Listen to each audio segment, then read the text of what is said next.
Hello students, welcome to Arth Siddhi classes. आज हम science part 2 का जो सेकेंड लेसन हमारा चल रहा था उसी लेसन का नेक्स्ट पार्ट देखेंगे। वो जो नेक्स्ट पार्ट है वो हमारा टॉपिक है structure of ATP.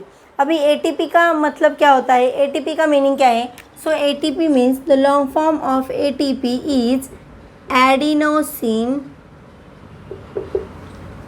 Adenosine triphosphate. Okay, the long form of ATP is adenosine triphosphate. अभी यहाँ पे देखो, ट्राई का मतलब क्या रहता है? 3, और एडिनोसिन जो ये कंपाउंड है उसके अंदर क्या क्या होता है? देखो, एडिनोसिन, तो उसमें 2 का प्रेजेंट रहते हैं कंपाउंड्स। फर्स्ट रहता है एडेनाइन,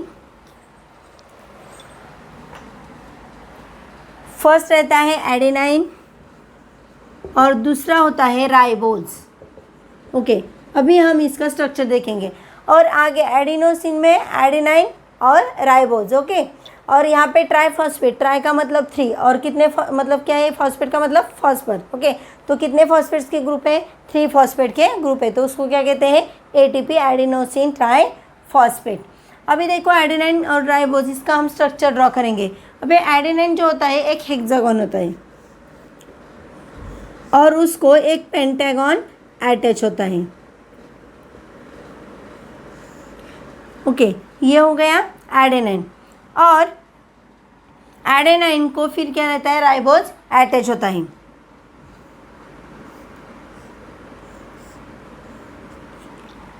ये हो गया अपना स्ट्रक्चर एडेनाइन और राइबोज मतलब एडिनोसिन। ओके, एडिनोसिन का ये स्ट्रक्चर हो गया।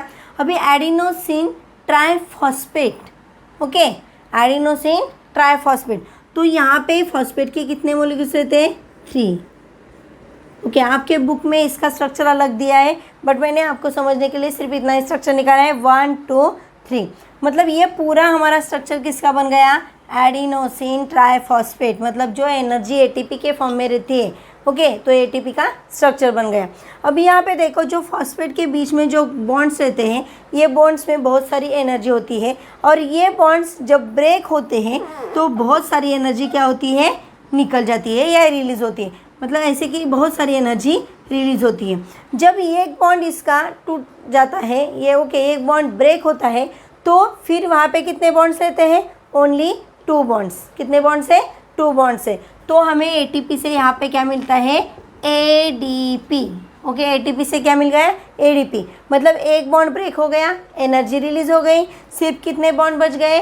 2 बॉन्ड्स बच गए, तो एडिनोसिन डाइफॉस्फेट। अभी ट्राई का मतलब 3, डाई का मतलब 2 और 1 रहेगा तो क्या रहेगा? मोनो। ओके, तो ये जो एटीपी है, एटीपी एनर्जी हमें किसके फॉर्म में मिल गई? अभी एडीपी। तो एडीपी क्यों? क्योंकि वहाँ पे कितने बॉन्ड्स है? सिर्फ 2 बॉन्ड्स है।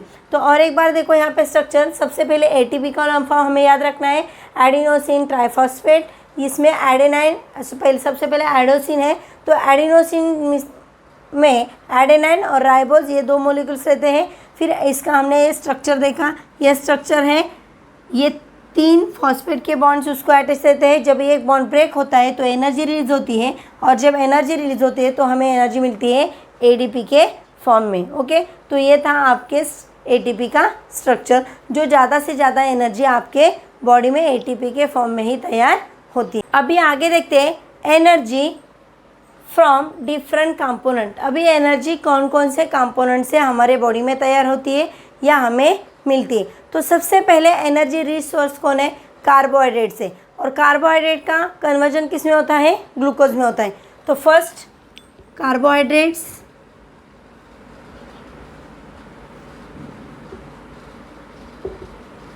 अभी नॉर्मली देखो ये जो कार्बोहाइड्रेट्स है, कार्बोहाइड्रेट से हमारे बॉडी में बहुत एनर्जी मिलती है। 1 ग्राम कार्बोहाइड्रेट से हमें एनर्जी मिलती है 4 किलो कैलोरीज। ओके, 4 किलो कैल मीन्स क्या? 4 किलो कैलोरीज। मतलब 1 ग्राम कार्बोहाइड्रेट रिच जब हम फूड लेते हैं तो हमारे बॉडी में 4 किलो कैलोरी इतनी एनर्जी फॉर्म होती है। मतलब ज़्यादा से ज़्यादा एनर्जी हमें कार्बोहाइड्रेट से मिलती है। और जो एक्सेस एनर्जी जो रहती है, एक्सेस ऑफ एनर्जी जो रहती है, जैसे कि जो एनर्जी हमारी बॉडी यूज़ करती है और कार्बोहाइड्रेट से और एक्स्ट्रा एनर्जी फॉर्म होती है, वो जो एक्सेस ऑफ एनर्जी है एक्सेस ऑफ एनर्जी ये कहाँ पे स्टोर होती है? Excess of energy stored in liver and muscles.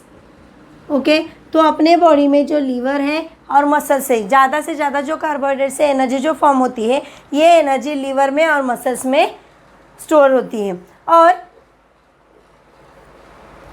और ये किसके फॉर्म में रहते हैं? ये जो स्टोर की एनर्जी है इन द फॉर्म ऑफ ग्लाइकोजन। ये जो एनर्जी फॉर्म होती है ये कौन से फॉर्म में होती है? ग्लाइकोजन के फॉर्म में होती है। तो ये कार्बोहाइड्रेट पहले हो गया। कार्बोहाइड्रेट 1 ग्राम कार्बोहाइड्रेट से हमें मिलती है energy 4 kilo calorie. Excess of energy जो रहती है, this energy stored in liver and muscles and one more, this is in the form of glycogen. ये कौन से फॉर्म में रहती है?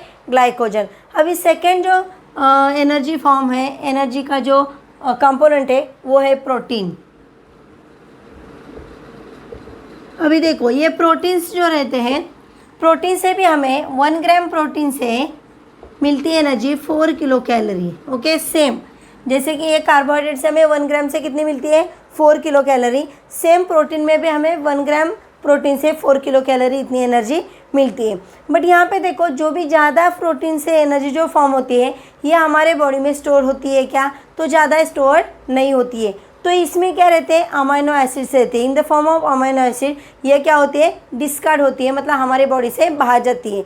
तो ये कैसे बाहर जाती है? थ्रू द यूरिन, मतलब जो यूरिनेशन प्रोसेस है, ये यूरिनेशन प्रोसेस से एक्सेस ऑफ प्रोटीन है ये हमारे बॉडी के बाहर जाते हैं। और थोड़े बहुत जो प्रोटीन एनर्जी है वो भी हमारे बॉडी में स्टोर होती है, लेकिन वो कौन से फॉर्म में? ग्लूकोज के फॉर्म में। ओके, ग्लूकोज के फॉर्म में ये एनर्जी सेव होती है। तो ये प्रोसेस को कहते हैं ग्लूकोनियोजेनेसिस। तो इसको क्या कहते हैं? ग्लूकोनियोजेनेसिस। मतलब क्या? जैसे एक्सेस ऑफ कार्बोहाइड्रेट्स है, एक्सेस ऑफ कार्बोहाइड्रेट है, excess of energy which is made from the carbohydrates, this energy is stored in the liver and muscles. Like this protein में भी जो एक्सेस ऑफ एनर्जी रहती है नॉर्मली वो क्या होते हैं? डिस्कार्ड होती है, मतलब बॉडी के बाहर फेंक दी जाती है। बट थोड़े बहुत फॉर्म में हम उसको सेव करते हैं। तो ये जो प्रोसेस है इसको कहते हैं ग्लूकोनियोजेनेसिस। ओके, तो ये प्रोटीन बहुत सारे मतलब अमाइनो एसिड्स के फॉर्म में रहती है और ये प्रोटीन में बहुत छोटे बॉन्ड्स रहते हैं। ये जो बॉन्ड्स होते हैं या छोटे पार्टिकल्स है, ये पार्टिकल्स किसके होते हैं? अमाइनो एसिड के, या उसको अमीनो एसिड्स भी कहते हैं। ओके, तो ये हो गया प्रोटीन के बारे में। अभी थर्ड वन है फैट्स। ओके, अपने बॉडी में बहुत सारे फैट्स, लिपिड्स प्रेजेंट है जो हार्मोन्स क्रिएट करते हैं। ओके, तो ये फैट से भी हमें एनर्जी मिलती है। बट यहाँ पे ये जो एनर्जी मिलती है ये हमें ज़्यादा मिलती है। हमें एनर्जी मिलती है 9 किलो कैलोरी। मतलब ज़्यादा से ज़्यादा एनर्जी हमें किससे मिलती है? फैट से मिलती है। ओके, फैट या लिपिड से मिलती है। और फोर्थ वन पार्ट है जो है कि फाइबर्स। अभी ये जो फाइबर्स हैं, फाइबर से हमें एनर्जी मिलती है। फाइबर का हमारे बॉडी में क्या रोल है?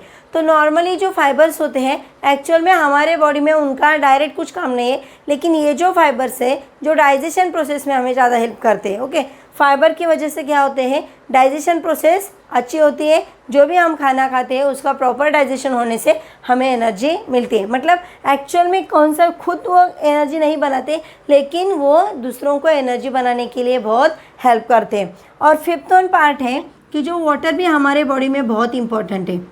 अभी वाटर कैसे इंपॉर्टेंट है? जैसे लगभग हमारे बॉडी में 65 to 70% वाटर है। मतलब ज़्यादा से ज़्यादा सेल्स में हमारे क्या प्रेजेंट है? वाटर है। तो वाटर की भी हमें ज़रूरत है। वाटर से भी हमें बहुत एनर्जी मिलती है। ओके, तो इस टाइप से बहुत सारे कंपोनेंट्स है कि जिससे हमें एनर्जी मिलती है। सबसे पहला था कार्बोहाइड्रेट्स, सेकेंड था protein, third one is the fats, fourth one is the fibres and fifth one is the water. तो ये सारी चीज़ों से हमें एनर्जी मिलती है अपने बॉडी में। और एक इम्पॉर्टेंट एनर्जी सोर्स है वो है vitamins. 6 one is the vitamins.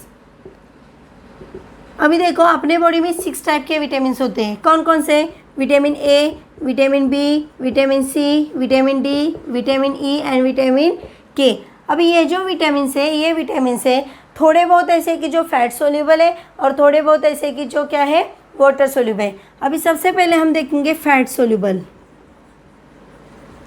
अभी फैट सोल्यूबल कौन कौन से हैं? Vitamin A, D, E and K। और वाटर सोल्यूबल कौन कौन से हैं? वाटर सोल्यूबल है C एंड D। इसका मतलब क्या होता है, फैट्स में A, D, E, K ये विटामिन सोल्यूबल है, और वाटर सोल्यूबल कौन कौन से? C और D। अभी आपने सबसे पहले लेक्चर में जो ग्लाइकोलिसिस ये पार्ट जब देखा था, तो वहाँ पे NADH2 और FADH2 ये दो कंसेप्ट देखे थे। तो ये जो NADH2 और FADH2 ये जो दोनों हैं, ये दोनों विटामिन से ही फॉर्म होते हैं। तो कौन से विटामिन से फॉर्म होते हैं? तो B2 और B5 टू टाइप के विटामिन से, एक है B2 और एक है B5। तो FADH2 जो है, FADH2 ये हमें मिलता है B2 विटामिन से, और NADH2 जो है वो हमें मिलता है B5 विटामिन से।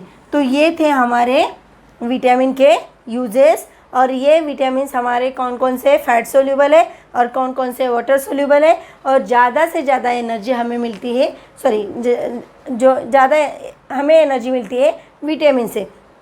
तो इस तरह से हमने एनर्जी कंपोनेंट्स के बारे में देखा। सबसे पहले कार्बोहाइड्रेट, सेकेंड था हमारा proteins, third one is the fats, fourth one is fibres, fifth one is water, and last one is the vitamin. Okay, तो ये जो सारे एनर्जी कंपोनेंट्स है, ये सारे कंपोनेंट्स से हमें बहुत एनर्जी मिलती है, और हमारा बॉडी का जो फंक्शन है ये प्रॉपर चलता है। नॉर्मली हमारे बॉडी में कार्बोहाइड्रेट्स और प्रोटीन ये दोनों का बैलेंस होना ज़्यादा ज़रूरी रहता है। जब हम बैलेंस डाइट लेते हैं तभी हमारे बॉडी में ये एनर्जी प्रॉपर मिलती है, और हमारे बॉडी के जितने भी सारे फंक्शंस हैं वो फंक्शंस ठीक से चलते हैं। ओके, तो आज के वीडियो लेक्चर में सबसे पहले हमने ATP का स्ट्रक्चर देखा, उसमें एडेनाइन के बारे में देखा, राइबोज का स्ट्रक्चर निकाला, फॉस्फेट बॉन्ड ब्रेक होता है तो हमें कैसे एनर्जी मिलती है, एडिनोसिन ट्राइफॉस्फेट, एडिनोसिन डाइफॉस्फेट, और इसके आगे एनर्जी कंपोनेंट्स। तो आज के वीडियो के रिलेटेड आपको कुछ भी डाउट रहेगा तो मुझे ज़रूर पूछें। ये वीडियो को लाइक करो, शेयर करो और सब्सक्राइब करो। Thank you.